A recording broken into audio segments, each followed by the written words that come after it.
ప్రకాశం జిల్లా జనసేన కమిటీ రద్దు వెనక అసలు కథ ఏంటి? జిల్లాలో జనసేనలో గ్రూప్ రాజకీయాలు పతాక స్థాయికి చేరాయా? పవన్ కళ్యాణ్ కు అత్యంత సన్నిహితుడిగా గుర్తింపు పొందిన రియాజ్ రాజకీయంగా సైడ్ అయ్యారా? లేక ఒంగోలు రాజకీయాల్లో టీడీపీ ఎమ్మెల్యే దామచర్ల జనార్దన్ కు సవాలు విసురుతూ బాలినేని అప్పర్ హ్యాండ్ సాధించారా? Watch the political story. Prakasam జిల్లా జనసేన పార్టీ కమిటీని రద్దు చేస్తూ పవన్ కళ్యాణ్ తీసుకున్న నిర్ణయం జిల్లా రాజకీయాల్లో సంచలనంగా మారింది. పార్టీ కోసం మొదటి రోజు నుంచి పనిచేసిన షేక్ రియాజ్ కు ఇది భారీ రాజకీయ ఎదురుదెబ్బగా మారింది. పార్టీ ఆవిర్భావం నుంచి పవన్ కళ్యాణ్ వెంట నడిచిన రియాజ్ ప్రకాశం జిల్లాలో జనసేనకు పెద్ద దిక్కుగా ఎదిగారు.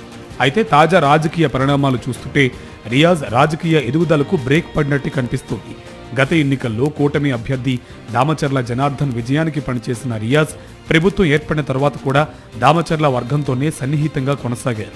ఇదే సమయంలో వైఎస్ఆర్సీపీని వీడి బాలినేని శ్రీనివాసరెడ్డి జనసేనలో చేరేందుకు ప్రయత్నాలు ప్రారంభించారు. బాలినేని జనసేనలోకి వస్తే జిల్లాలో రాజకీయ సమీకరణాలు పూర్తిగా మారిపోతాయని ముందే అంచనా వేసిన రియాజ్ వర్గం ఆయన ఎంట్రీని అడ్డుకునేందుకు తీవ్రంగా ప్రయత్నించినట్టు రాజకీయ వర్గాల్లో చర్చ జరిగింది. అయితే బాలినేని తన రాజకీయ అనుభవంతో అన్ని అడ్డంకులు దాటుకుని పవన్ కళ్యాణ్ సమక్షంలో జనసేనలో చేరిపోయారు. అక్కడి నుంచే ప్రకాశం జనసేనలో 2 పవర్ సెంటర్లు ఏర్పడ్డాయి. ఒకవైపు రియాజ్ దామచర్ల వర్గం, మరోవైపు బాలినేని వర్గం.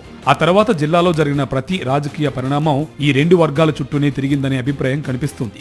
ఒంగోలులో బాలినేని పర్యటనలు, పార్టీ కార్యక్రమాలు, ఫ్లెక్సీలు, సమావేశాలు ఇలా ప్రతి అంశంలోనూ విభేదాలు బయటపడ్డాయి. ఒక దశలో బాలినేనిని రాజకీయంగా ఒంటరి చెయ్యాలని ప్రయత్నాలు జరిగాయనే చర్చ కూడా జరిగింది. అయితే తన రాజకీయ అనుభవంతో బాలినేని ప్రత్యర్థి వర్గానికి చెక్ పెట్టినట్టు తెలుస్తోంది. స్థానిక సంస్థల డీలిమిటేషన్ కమిటీ, రాయలసీమ జిల్లాల చైర్మన్ బాధ్యతలు రావటం కూడా ఆయన ప్రాధాన్యానికి నిదర్శనంగా చెప్పుకుంటున్నారు. ఇదే సమయంలో పార్టీ కార్యక్రమాలకు రియాజ్ దూరంగా ఉండటం అధిష్టానం వద్ద మైనస్గా మారింది. ఒంగోలులో జరిగిన డీలిమిటేషన్ సమావేశానికి జిల్లా అధ్యక్షుడైన రియాజ్ గైహాజరు కావటం, తర్వాత రాజమండ్రిలో పవన్ కళ్యాణ్ నిర్వహించిన కీలక సమావేశానికి కూడా హాజరు కాకపోవడం పరిస్థితిని మరింత క్లిష్టం చేసింది. మరోవైపు బాలినేని, ఆయన కుమారుడు ప్రణీత్ రెడ్డి సమావేశాలకు హాజరై పార్టీ అధిష్టానం దగ్గర మార్కులు కొట్టేశారు. దీంతో పార్టీ క్రమశిక్షణ అంశాన్ని సీరియస్గా తీసుకున్న పవన్ కళ్యాణ్ చివరకు మొత్తం జిల్లా కమిటీని రద్దు చేస్తూ నిర్ణయం తీసుకున్నారు. ఇప్పుడు ప్రకాశం జిల్లా రాజకీయాల్లో కొత్త చర్చ మొదలైంది. ఈ మొత్తం వ్యవహారంలో బాలినేని రాజకీయంగా పైచేయి సాధించారా? జిల్లాలో తన ఆధిపత్యాన్ని కొనసాగించాలని చూసిన రియాజ్ వర్గానికి ఇది పెద్ద షాక్గా మారిందా అనే ప్రశ్నలు వినిపిస్తున్నాయి.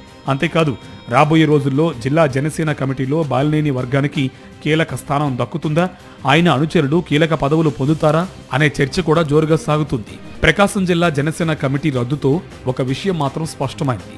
ఇప్పటి వరకు వైఎస్ఆర్సీపీ, టీడీపీ మధ్య సాగిన రాజకీయ పోరు ఇప్పుడు కూటమిలోనే కొత్త రూపం దాల్చే సూచనలు కనిపిస్తున్నాయి. ఒకవైపు దామచర్ల జనార్దన్, మరోవైపు బాలినేని శ్రీనివాసరెడ్డి ఇద్దరూ ఒకే కూటమిలో ఉన్నా జిల్లాలో రాజకీయ ఆధిపత్యం కోసం పోటీ పడే పరిస్థితులు కనిపిస్తున్నాయి. మరి పవన్ కళ్యాణ్ వేసిన ఈ రాజకీయ మందు పనిచేస్తుందా, లేక ప్రకాశం జిల్లాలో టీడీపీ జనసేన మధ్య కోల్డ్ వార్ మరింత ముదురుతుందా? అసలు ఆట ఇప్పుడే మొదలైందా అన్నది రాబోయే రోజుల్లో తేలనుంది.